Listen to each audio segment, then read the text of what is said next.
A storm is brewing in the heart of Africa, not of chaos, not of crisis, but of pure brilliance.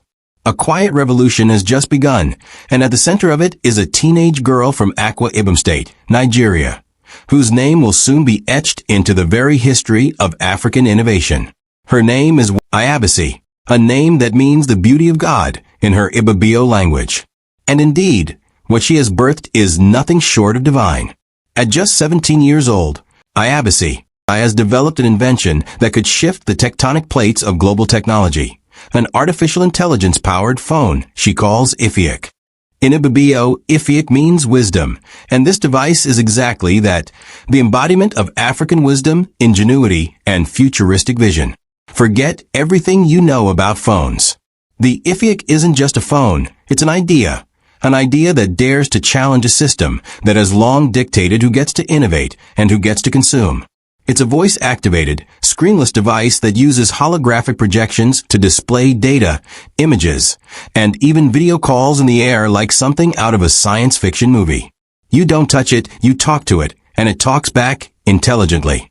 Ask it to call your mother, and it does. Ask it to show you the weather, and a floating hologram of today's conditions appears right in front of your eyes. But that's just scratching the surface. Because Ifiak doesn't need a charger. It has an inbuilt power system that regenerates energy from both body heat and ambient movement. It never dies on you. It adapts to its environment and recharges from it. Can you imagine? But Ayabasi didn't stop there. The Ifiak phone can track any device through its IMEI number. That means it could help find kidnapped victims, track stolen phones, locate missing persons, or even help in security operations without relying on conventional networks. Have a watch. Hi, my name is Ayabasi. I'm from Holograms State in Nigeria. I invented this AI phone that has quite a lot of features that a regular phone doesn't have. Yeah. It's voice controlled. It doesn't have a screen, but it has a holographic display. Okay, go on. Hence, it's sold at a cheap rate. You can get this for 3,500 naira. Okay, so you did a holographic display for 3,500 naira. Yeah. All right, let's see. Watch me make a call. Hi, if you call Mark. Which Mark? Marketing. Calling Mark Essien. That is quite amazing. So the calls actually work. All right, that's cool. It can also detect your exact location. Hi, Phil. Where are we? We are at 4 Point by Sheraton. So aside that, it can track people's location using their IMEI number. Phil, where is my mom? She is at the market. As you can see, my mom is at the market. Okay, this is pretty cool. What else can it do? Also, the extra feature is that it comes with an inbuilt charger. An inbuilt charger. Let me see that. So you just plug it in and it works already. It's great. That's great. What's the name of the phone? Ifiak. All right, that's awesome. It doesn't need apps to be downloaded from a store in California. It doesn't need updates from corporate servers in Europe. It updates itself. It learns from its user. It evolves.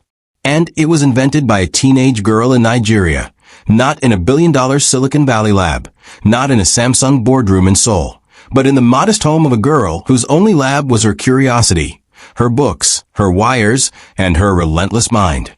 This is the kind of story the world media doesn't want you to hear. Because the moment the world realizes that Africa doesn't just have consumers, it has creators, inventors, and visionaries, the narrative collapses. Ayabasi has shattered that narrative. She has exposed the lie that innovation can only come from the West. She has proven what Africa can achieve if left alone, if given the space to breathe, the resources to experiment, and the dignity to own its own genius. And it's not just about technology. It's about liberation. For too long, Africa's mobile communication industry has been a source of profit for foreign companies. The very act of calling your loved ones often means putting money into the pockets of multinational corporations who don't even care if your village has electricity. Airtime has become a tax on being connected. Data is the gatekeeper between Africa and the digital future. But what if that gate was never necessary? What if Africans didn't need to beg for cheaper tariffs or wait for telecom expansions that never come? What if they could just build their own tools? Ayabasi IFIC is the answer to that what if. The voice recognition software inside the IFIC isn't some third-party licensed tech. It was built from scratch using open-source AI frameworks, trained to understand not just English, but also Pidgin, Ibibio, Yoruba, Hausa, and over 10 other African languages, with more being added as it learns from users. This is monumental. For the first time, we're seeing a smart device that recognizes African voices in African tongues without the need for translation or adaptation. It means an old woman in a rural village who has never gone to school can talk to her phone in her native language and receive an answer. It means a boy in Kano can speak in Hausa and get directions to his local market. It means Africa's linguistic diversity is finally being respected, not erased. When we think of Africa's potential, we often think in terms of resources, oil, diamonds, gold. But the real gold has always been its people, its young people. The Iabasi of this continent are its true wealth.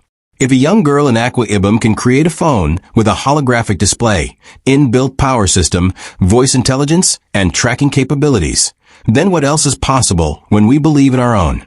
But here's the truth. Without the right support, this brilliance risks fading.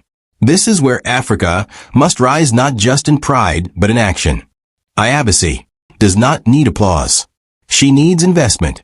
She needs patent lawyers to protect her creation from being stolen. She needs engineers to help scale the production. She needs African governments to wake up and realize that genius is not something to clap for at a science fair. It is something to nurture, fund, and defend. What she doesn't need is foreign tech vultures circling to partner, and then swallow her idea whole, rebranding it as a Western innovation. History is repeating itself, but this time we can change the ending. Think about it. How many African inventions have gone unnoticed, unprotected, unscaled, and ultimately erased? How many stories of young geniuses have died quietly in villages, their inventions buried under the weight of poverty and neglect? Not again.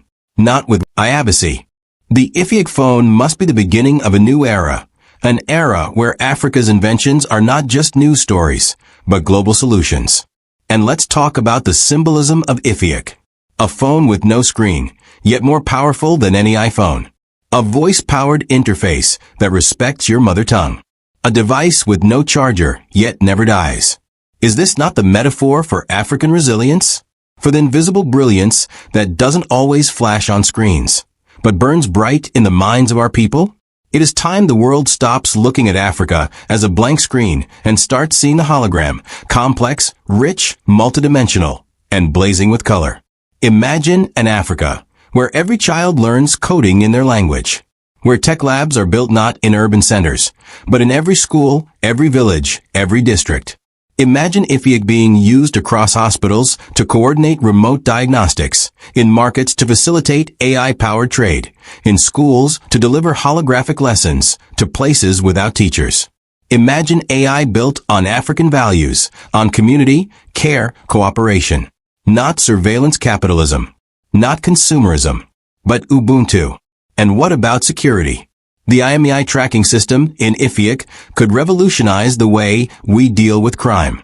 In regions battling insecurity, this technology could be integrated into local security networks, allowing communities to monitor movement, detect stolen devices, and even predict danger based on unusual activity patterns. It's not just a gadget, it's a tool of sovereignty. Even more interesting is what Iabasi chose not to include. There's no app store to bombard users with Western content. There are no pop-up ads harvesting your data. This is a phone that works for you, not one that minds you. IFIC doesn't just listen to your voice. It protects it. And in a world where privacy has become a premium feature, that alone makes this invention revolutionary. Africa awakens. This is more than a tech breakthrough. It's a philosophical reset. It's a spiritual awakening. It's the continent saying, we no longer need permission to exist in the future. We are the future. What IFIC represents is what was always possible, had we been allowed to believe in ourselves. If this story doesn't convince the world that Africa is ready, nothing will. And if it doesn't convince us to protect and promote our own, then what will? Iabasi, his invention isn't just a marvel. It's a mirror. It shows us who we can be. It shows us who we were before colonization interrupted our trajectory.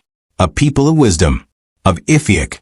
And now, with this phone, wisdom has returned, not as a whisper, but as a voice-activated hologram with the power to change the world. Let the world watch. Let them gasp. But let them know, this is only the beginning. Africa is not rising. Africa is awakening. And we will not go back to sleep. So the question now is, will you share this story? Will you amplify this moment? Will you help ensure that Ifiak becomes more than just a prototype? Because when one girl creates the future from her room in Nigeria, the least we can do is make sure the world hears her voice. She has spoken. The rest is up to us.